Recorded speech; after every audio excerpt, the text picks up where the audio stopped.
The Lost Enterprise 20th anniversary and an unboxing.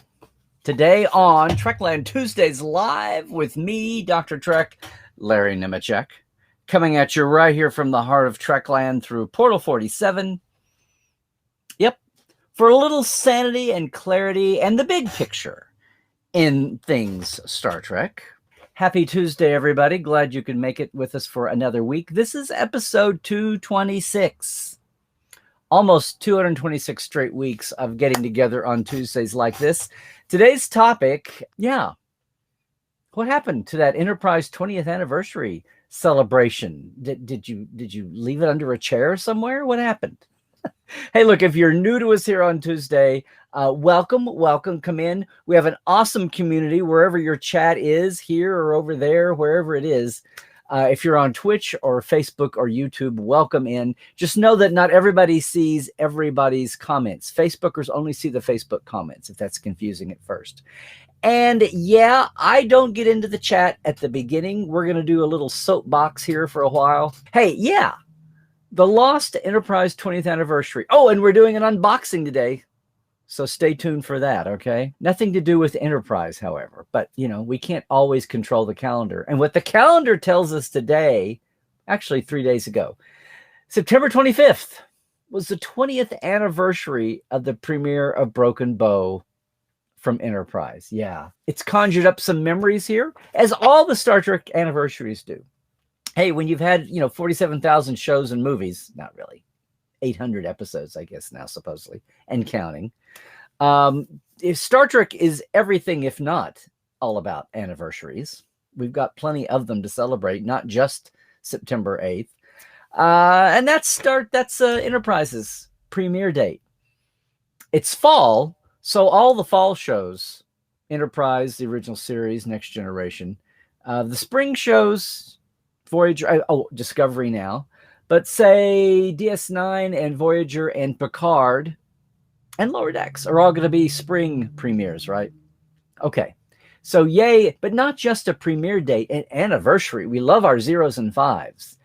And Voyager, yeah, the pandemic kind of ripped off Voyager's, 25th anniversary? Yes, 25th anniversary.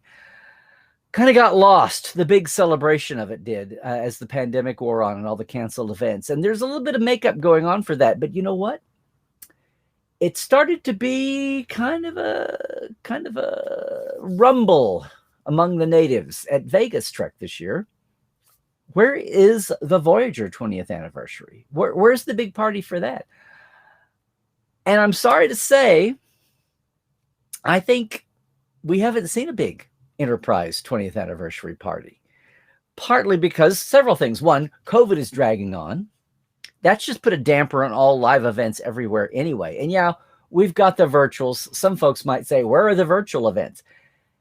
Part of that is about, Scott's a very busy guy headlining shows. He's wrapping up NCIS NOLA, New Orleans, right about now. Jolene Blaylock, bless her heart, has had other things to do with her life. She's actually been active in some charity and social service work. She's kind of stuck her neck back out. She actually came to the season premiere party, or the Star Trek Day event was what it was that we just had, which actually shocked a few people. But good on Jolene for maybe being more comfortable in her skin about talking about Enterprise. Of course, Connor and Dom and John Billingsley and Anthony, they're all happy to talk Enterprise. Linda has got a new series running right now, and she's all up with that. And that's the kind of thing that sometimes makes it easier for actors and writer producers to talk about their huge hit they had in the past if nothing's ever really followed it up. Sometimes they worry about being seen as a one-hit wonder that never could follow up. Well, that's happened with so many actors. It's been a concern, it's a legitimate concern of so many actors, much less producers. I'm looking at you, Gene Roddenberry, and writers down the line. So good on all of them. But that cast has not been quite as cohesively on the same page about wanting to do that. But also, there was a lot of leftover for the Voyager anniversary not seen. It's almost like the recovery from the pandemic had to be all about making up for the Voyager celebration. And I'm not even talking about the Voyager documentary or the the funny kind of who was it? Was it Connor that jumped in about oh no, we're going to have an Enterprise documentary, right? Well, those things do take time. As I said once, they're not automatic. That could be down the road. But it won't be right now. It won't be this year. And you know what? There's a 25th anniversary coming in 5 years, if I do my math correctly. But still, a lot of fans are a little hurt. A lot of Enterprise, even with the Kurtzman era, even with the Secret Hideout, even with the modern Trek shows Unspooling, Discovery, and Picard, and Lower Decks, and Strange New Worlds, and Prodigy to come, and Section 31, and Strange New Worlds, and etc. With all of that on the roll, and with some of the, controversy around some of them, some of the fandom tastes at this buffet, not everybody's, jumping on the traditional table or the Greek table or the Italian table or the Mexican table at the buffet. I'm using food metaphors here, so I'm not talking cultures per se. I'm just beating the hell out of this buffet metaphor, okay? Not everybody's a total fan of all the different flavors, but there's audience for all of those. And even then, no one's, in the big picture, many might say, folks are seemingly not paying much attention to the Enterprise anniversary going by. Now, I very much remember, Enterprise was the one startup. We were here for the beginnings of Voyager, but barely. I was a front row seat. Enterprise is the one series, so it's all my fault. Enterprise is the one series that I was really here for the roots of, watching it grow, front row seat here pretty much, from several different locations, one of which was when I was editor of Communicator magazine, which was the official magazine for the longest haul. It was the magazine of the official fan club back when such a thing existed. Dan Madsen founded right after the motion picture and was given a license instead of being shut down. And it was around from 1980, 81 till 2005. So speaking of 25-year anniversaries.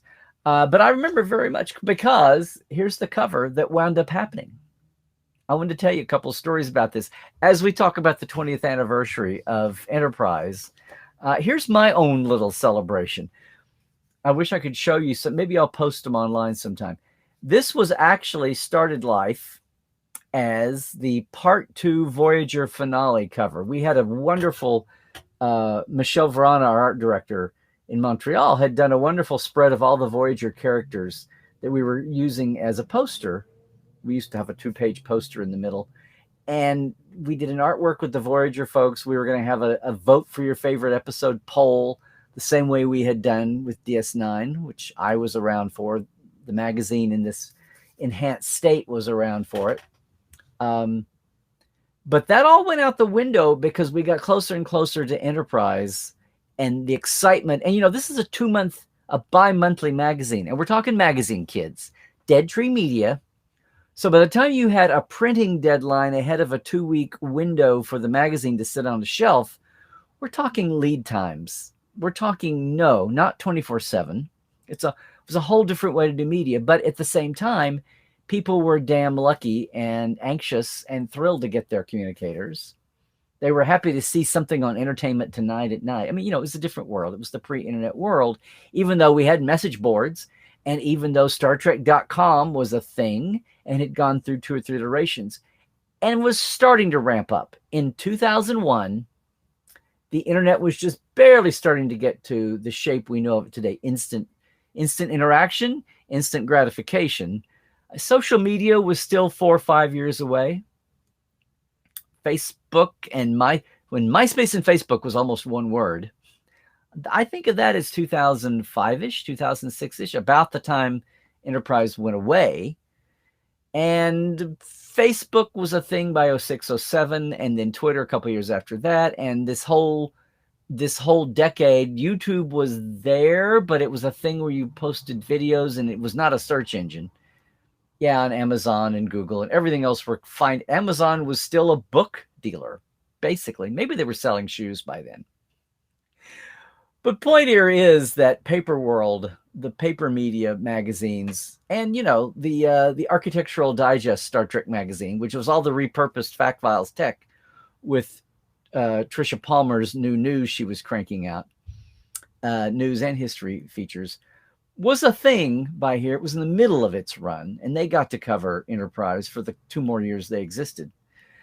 But by and large, we were the workhorse, we and the traditional entertainment media. Now, here's the thing. We were licensed. We were the official magazine of the official fan club, and we wound up being the only official magazine within a couple of years. But at the time, it was very telling to me that Nemesis was under production, the 4th Next Generation movie. No one assumed that it would be the last, but there were starting to be some signs that some things were getting tired, restless. Nobody wished it to fail. Nobody could predict the shoehorned promotional window it wound up being forced into that was really much worse than the movie. Despite what everybody wants to critique about Nemesis and Insurrection, the movie did not deserve the handling it got in the promotion and it was a 1-week wonder. People who like to go back to their neighborhood theaters on the second weekend and avoid the crowds before we had the mentality of help out the box office, it wasn't their second weekend. It was squeezed out by all the other franchise movies coming in for the holidays. But at the same time, Nemesis movies are traditionally the big secret, big reveal, big non-spoiler deal. This series, in my memory, as a working person in Star Trek media, in and out of licensing, in and out of adjacent and front row media working, Enterprise was treated as a lot more top secret project than the movie, which was a total inversion of the norm. But here's the reason, and I'd love to talk to Rick about this someday. The movie was the movie. It was the 4th Next Gen. It was nothing new compared to the next series, which was a huge gamble. Yeah, it was a prequel. It was another corner of the universe. But to some people, prequel had prequelitis. Star Trek wasn't going forward. It was being handled with kid gloves, and it was being handled for the secrecy and the not spoilers to come as maximum impact. They were being very selective, very reclusive about releasing, the cast had been announced, but these were all mugshots. What they look like in character, all of that was being carefully controlled. The same way it is now with Discovery. Very much. In fact, this is the first, I think, modern playbook for what was rapidly evolving to the hyper secret, hyper planned, strategized rollout and reveal and drip sneak peeks. That's a plan for unveiling any series, much less a Star Trek now, especially in the streaming era. And Rick and company were holding on to the details so tight, it was hard for us to deal with these early deadlines. And hey, if I'm stirring up anything in the comments here, have at it. If I'm stirring up memories of how you remember the rollout of Enterprise, if you were there, then please share them in the comments going. But I'm remembering it's all we could do to sit down with Rick and hash out a list of the illustrations or the illustration topics that we'd be allowed to publish. Now, the biggest thing of all, the frustration part of those days was, no, we didn't have a million bloggers and YouTubers and niche specialty shows all over the place. Not everybody was turned in. We still weren't into a world where the geeks had won. It was happening. It was starting to turn. But we still weren't there. And big media still ran the day. So Entertainment Weekly, TV Guide, probably the LA Times, New York Times, the entertainment sections of those were calling the shots. And here's the frustrating thing of working in licensing. You're paying a fee to get special treatment, right? Because you're the licensed magazine and the licensed news entity. And yet, that's what licensing as an arm, here's what people don't get about why studios aren't monolithic. There's the production people who are actually making the show. There are the publicity people or media relations who are promoting the show and seeing that it gets promoted. There's licensing folks who are trying to do everything from sell action figures and, socks and, yes, books and magazines about the show.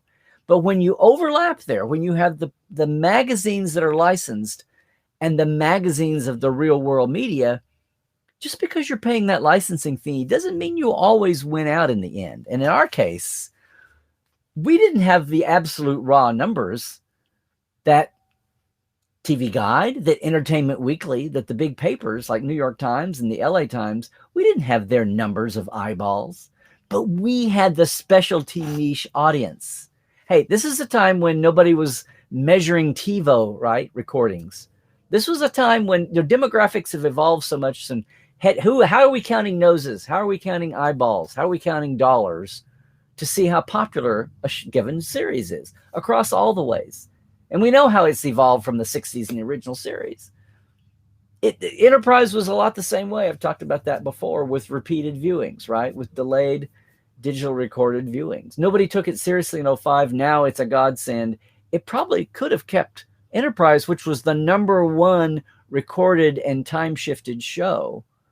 It was the #1 TiVo'd show in 2005. That's as big a thing as looking at big a factor, overlooked at the time originally, and now seen as a godsend, as demographics specialized were over just raw numbers were in 1969 and 70 for the original series. But in our world, in media world, it was the same thing. We had the hardcore niche audience who would be the influencers, who would do all that, but we weren't the raw eyeballs. We weren't the raw viewer numbers that Entertainment Tonight had, say, much less TV Guide and Entertainment Weekly. The cool stuff, the exclusives and the cool stuff, media relations kept for the big numbers. And maybe they would try to find something for us if they remembered it. But we were also the given. Oh, that's also corporate. Oh, StarTrek.com was also in the same boat, except they were corporate. We at least were a third party with a license. The last people in the world in the old days to be able to release in some ways, the last folk. And heaven forbid there be a rumor or something unofficial get out that mainstream media would cover, and the corporate entity, StarTrek.com, not be. Now, that's all revolutionized and changed, and we've got much savvier folks on all ends of the ball, including in the legal department. But back then, the internet had not caught up with lawyers. Entertainment law had not grown up on the digital age yet. And so, as cutting edge as some of our digital promotion and content could be, the digital legal end was not quite so caught up. All of that to say that the first version of this cover was a shot of Scott at the captain's chair. All the same content. And look, if you look at this, half of the magazine is still our Farewell Voyager coverage, but we had lots and lots and lots of breaking news about the actors, about the characters, about the ship itself. But breaking the picture, breaking the first view of the Enterprise was like reserved, I believe, for Entertainment Weekly. Same as it is now. You see Entertainment Weekly exclusives. That had started by 2001. We were going to get it in a month or 2 or 3. And of course, we were just a puny bi-monthly magazine, much less Entertainment Weekly being weekly. What happened was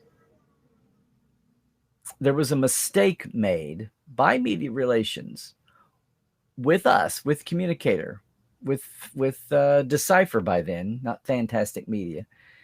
It turned out that they owed us one. We were going to use the cover of Scott that we had because it was in the batch, but it was a mistake.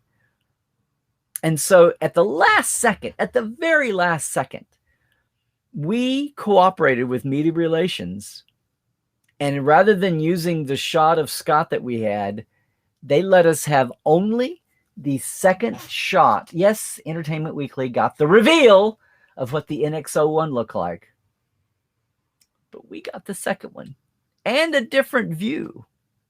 This one is more what the tech heads and the ship nerds would have wanted to see.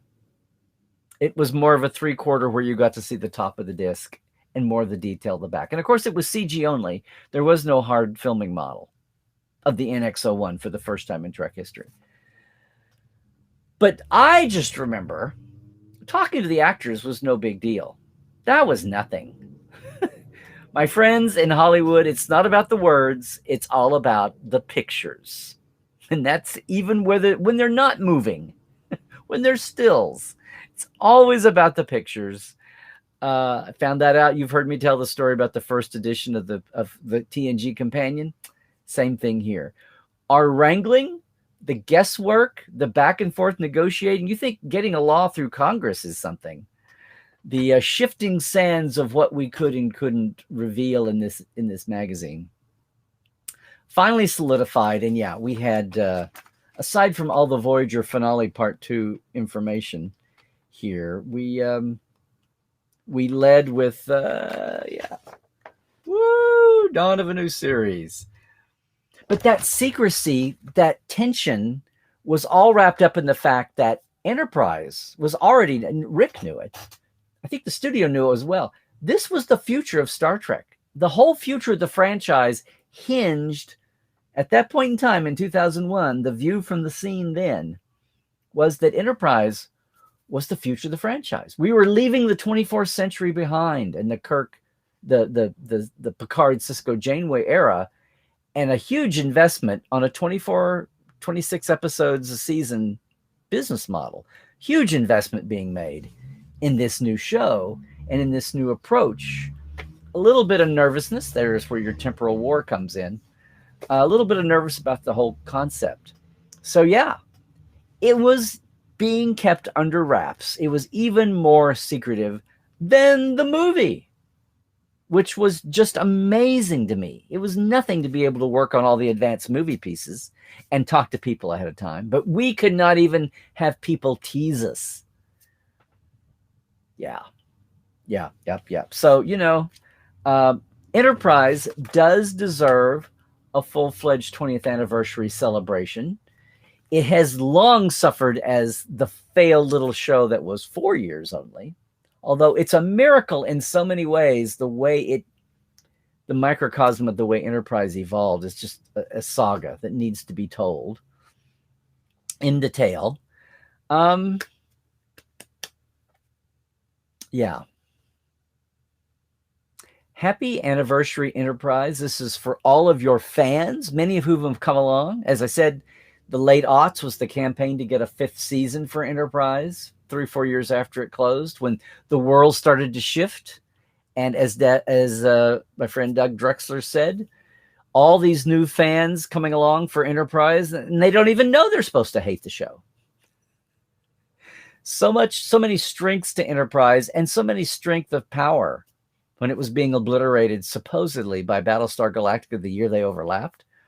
When the truth was, as a network show versus a satellite channel show, a cable channel show on Sci-Fi, Enterprise, even in its last season, was getting 1 million more viewers a week than Ron's Battlestar Galactica reboot.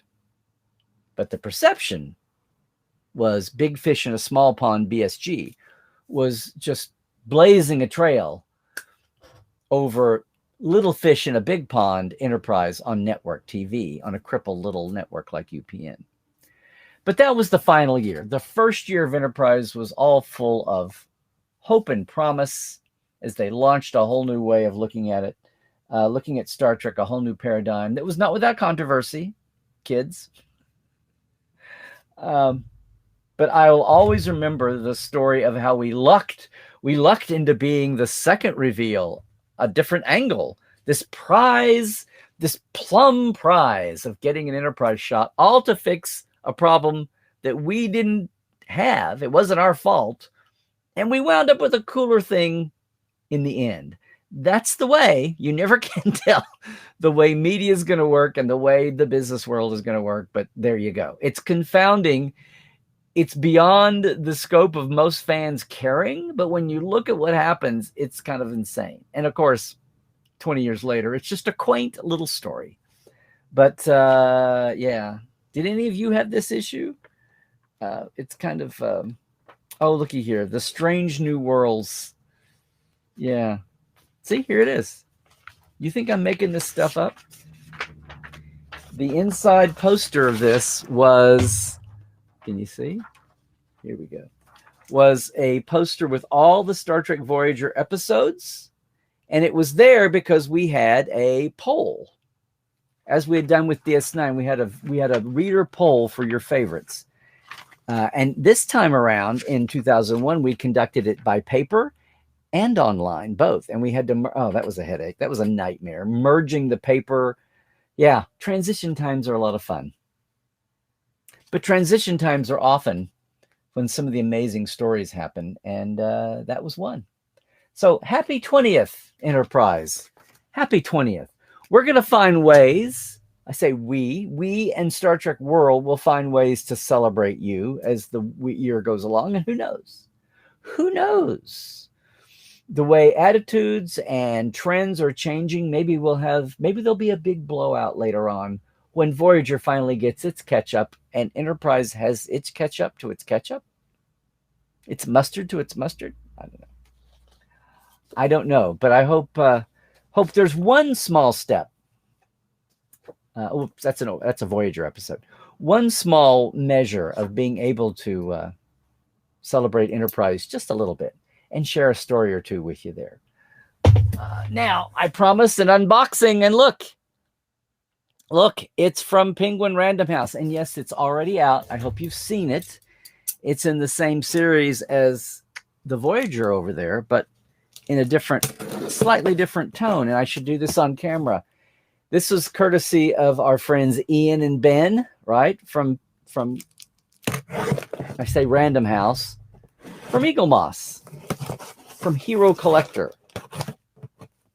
I'm going to open the big box here. Not quite the same. Are we ready? I think that's got it.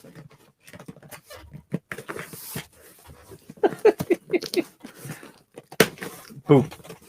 And bop. All right, kids.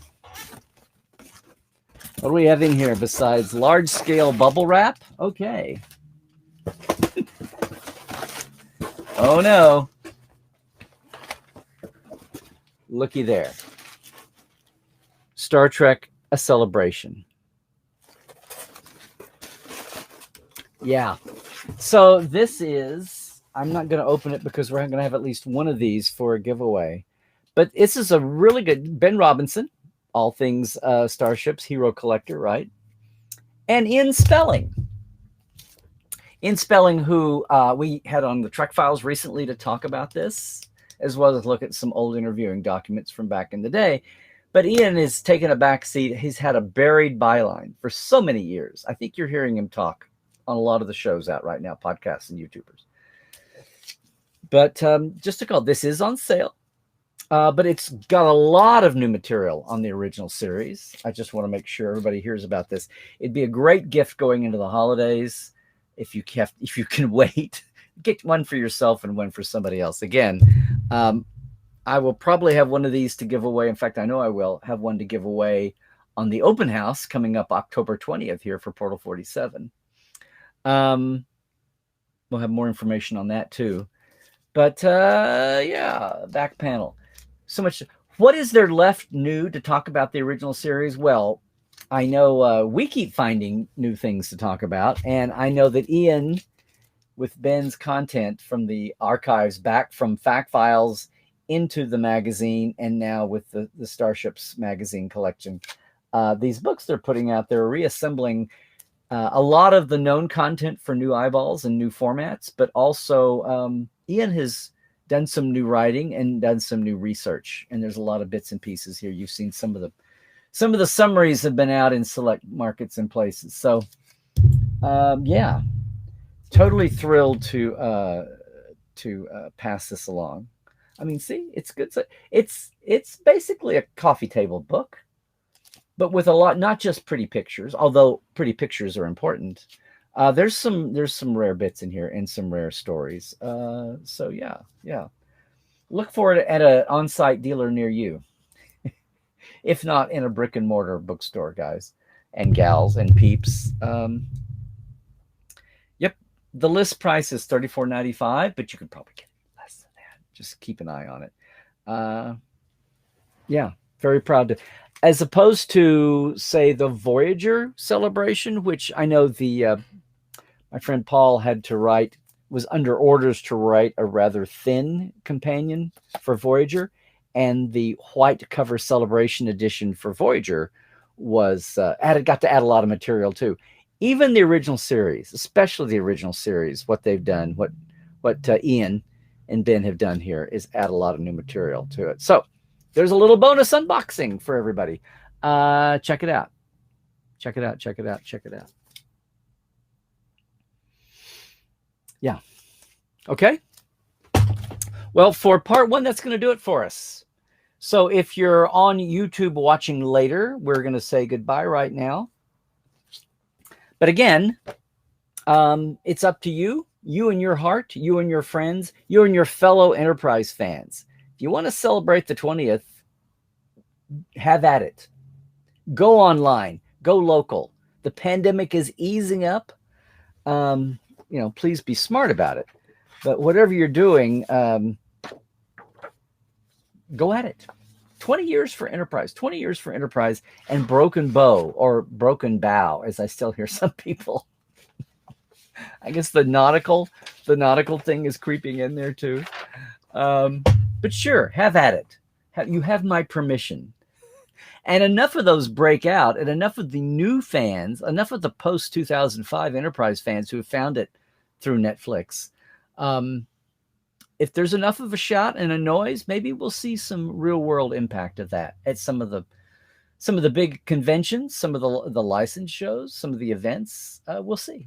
We will see what happens, and we will try to give Enterprise its 20th anniversary due. It's due this year here around all things Trekland, all things around the Trekland networks. A Trekland channel coming near you. Speaking of coming near you, I want to thank our Patreons this week. Hey, TTO Club and Live Wires for the support they send in to help us do this every week across all our streaming shows and podcasts. That includes you, Blaze K, Robin Wilson, Lawrence Todd, Anne Marie Siegel, Keith Rombach, Justin Porteous, Nathaniel Robinson, and J.R. Poole. Hey, this is the end of the month.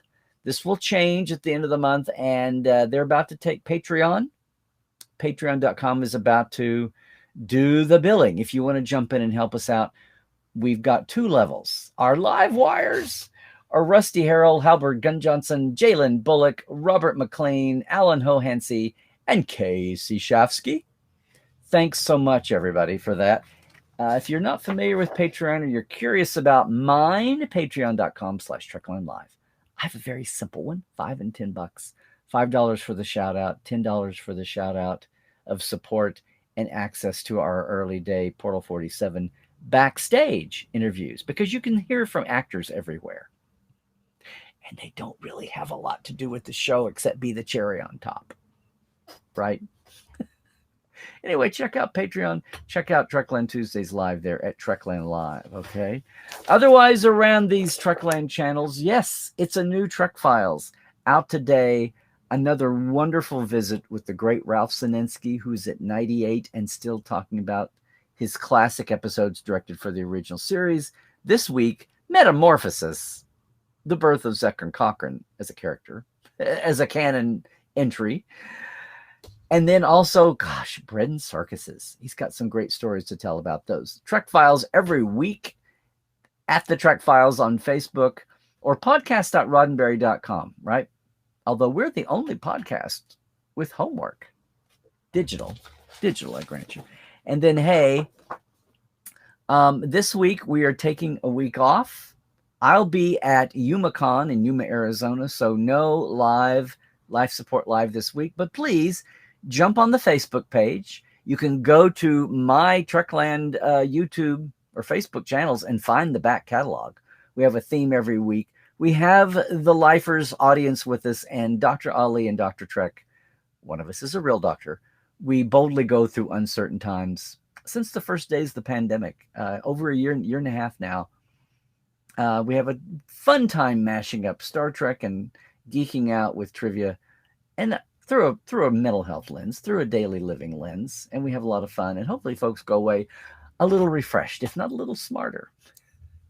Anyway, we will be back next week from that, but check out our page and stay up with that, okay? Hey, that is going to do it for us. I would just remind you otherwise that you can find Larry Nemecek's Trekland is where I am right now on YouTube and Facebook and also Instagram. Or it's just Larry Nemecek on Twitter. And, portal47.net, we're coming up to our open house October 10th.